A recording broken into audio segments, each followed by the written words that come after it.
আপনারা দেখছেন সংবাদ দৈনিক, সঙ্গে রয়েছে আমি মুস্কান। আসছি আজকের বিস্তারিত খবরে। মালদা জেলা সাংস্কৃতিক পরিচালন কমিটির উদ্যোগে আগামীকাল মালদা শহরে বৃন্দাবনী ময়দানে মালদা উৎসবের সূচনা করা হবে। তার আগে বৃহস্পতিবার দুপুরে 1টা নাগাদ অনুষ্ঠিত হলো এক অঙ্কন প্রতিযোগিতা। জানা যায় প্রায় 1000 জন প্রতিযোগী অংশ নিয়েছিল এই অঙ্কন প্রতিযোগিতায়। বিভিন্ন বিভাগে অনুষ্ঠিত হচ্ছে অঙ্কন প্রতিযোগিতা। উপস্থিত ছিলেন মালদা জেলা সাংস্কৃতিক পরিচালন কমিটির সভাপতি প্রসেনজিৎ দাস। মূলত তার উদ্যোগে অনুষ্ঠিত হচ্ছে এই মালদা উৎসব। ব্যুরো রিপোর্ট, সংবাদ দৈনিক, সত্যের খোঁজে নির্ভয়ে।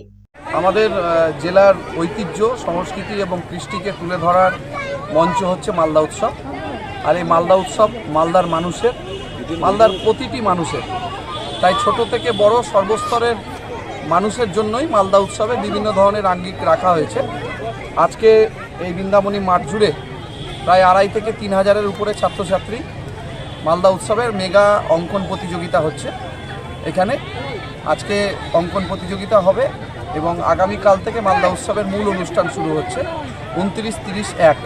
ইতিমধ্যে আপনারা জেনে গেছেন যারা যারা আসছেন, আমি আর রিপিট করছি না। আপনাদের সবাইকে আমি মালদা উৎসবে আমন্ত্রণ জানাই। এই উৎসব সকলের, জেলার উৎসব, জেলার মানুষের উৎসব। এই উৎসবে সকলে মিলে আসবেন, এই আহ্বান রাখলাম।